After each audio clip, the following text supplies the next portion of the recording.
Now in terms of the villain,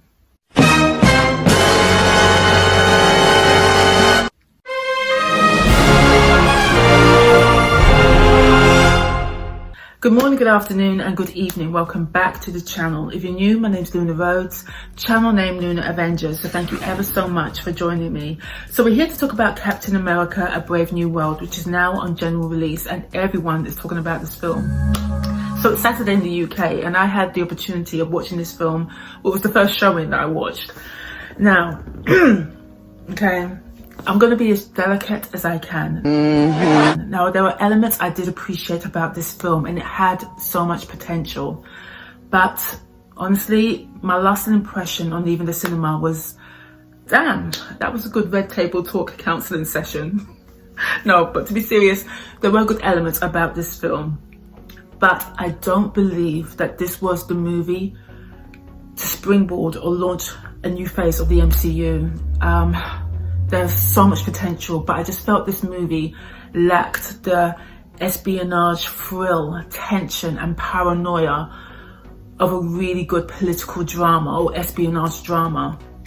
Captain America, A Brave New World kind of functioned as a kind of sequel to the Edward Norton Incredible Hulk movie of 2008, I believe. And also, it kind of ties in what happens to the dead celestial Tiamat in Marvel's Eternals. There's also another plot of Thunderbolt Ross and his modus operandi and his treachery. So there are many moving parts to this movie. But as I say, it lacked the thrill, the potent and intriguing storytelling, even of a Falcon and Winter Soldier, because some of those episodes of the series were absolutely fantastic. You might want to fight Bucky before you tangle with the Dora Milaje. Now, I appreciate with this movie there's been revised versions and reshoots, but I would say, you know what, you had the answer right in front of you in the form of a new Captain America and Winter Soldier together, because the great element about Captain America was his interaction with other intriguing characters. Because I ain't gonna lie, Steve Rogers' Captain America, the first Avenger, I really didn't like that movie, but I absolutely loved Captain America Winter Soldier.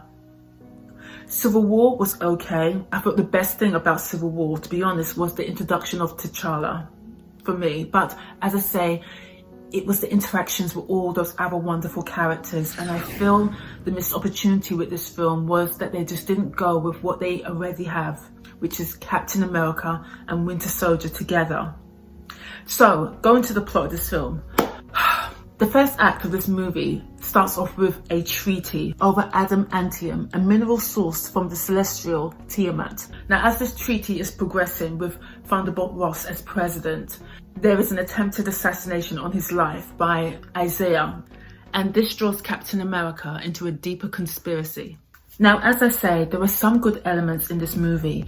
Now, in terms of the fight sequences, I really did appreciate the hand-to-hand combat. I thought it was really creative.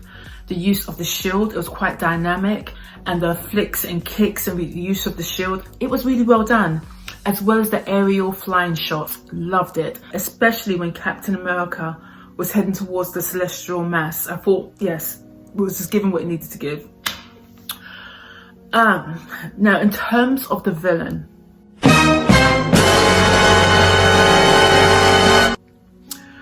oh gosh, I always say craft your villain first. No matter the genre, your villain is a critical and potent litmus test of how great a movie is going to be, because all your moving parts, all your characters are going to react to the acts and omission of your villain. So a villain has to be so well crafted. You have to have a villain that will evoke so much emotion in your audience. He or she has to be charismatic, has to be malevolent, has to have such treachery and be so destructive that it's almost a love-hate relationship with the audience. Wait till they get a load of me. And has to be so intriguing.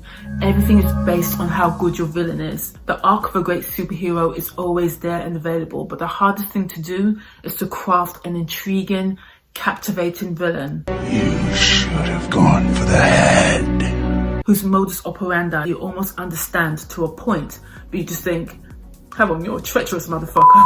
I want the superhero to get this ass, okay? So, you know what I mean? There's got to be kind of pushed back. But in this film, oh my goodness. As I say, this movie is more or less a sequel to Edward Norton's Incredible Hulk. My light's gone off, sorry about this. And the villain in this movie, I ain't gonna lie, I was thinking, I beg, what is this? This villain, it was tantamount to watching a villain in nostalgic Doctor Who. Exterminate, exterminate, exterminate, exterminate. It was just, I beg. Even the prosthetics, the makeup, it wasn't giving. I'm sorry, it was laughable. It was almost like parody. It was the same actor from the 2008 movie, a scientist, but even the cadence of his voice, it didn't scream threat, it didn't scream intrigue, there was no suave, he didn't come across as erudite, someone to admire. As I say, your villain is so crucial to how good your movie's going to be. It's just more so than the superhero, to be fair. So I'm sorry, I just wasn't feeling the villain at all. I do not understand how you can have Esposito in your movie and not make him the principal villain. He just exudes the charisma and aura of a villain. Even the tone of his voice, it just screams perfect villain.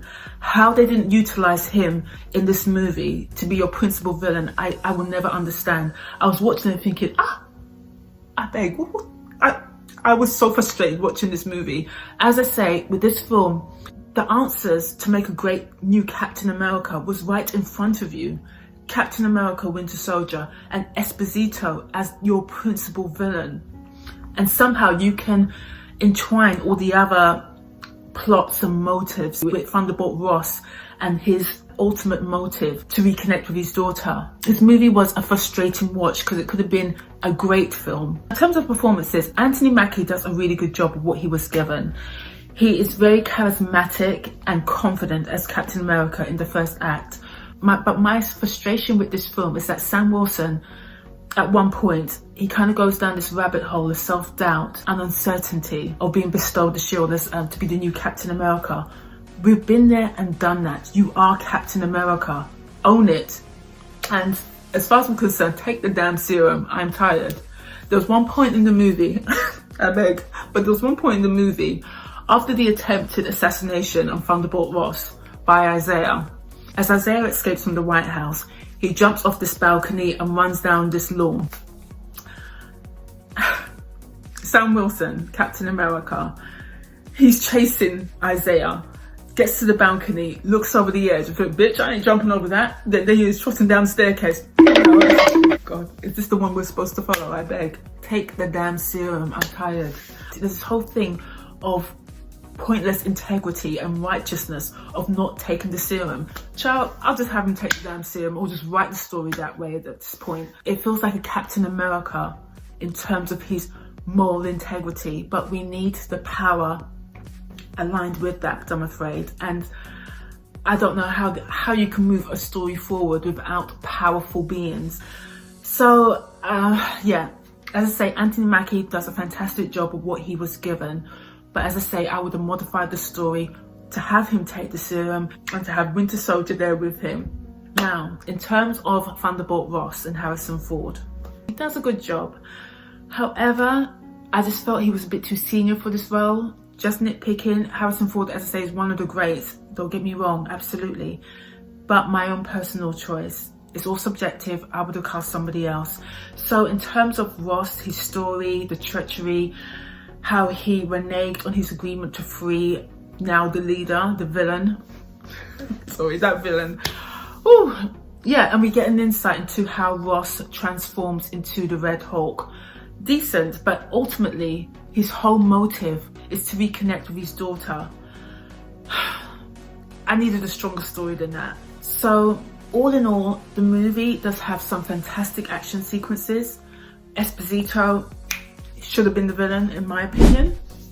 And yeah, it just had some good moments, but I'm afraid overall, as I said from the start, I don't think that this was the movie to springboard a new phase into the MCU. It just it just lacked that edge of a really good political drama grounded in reality.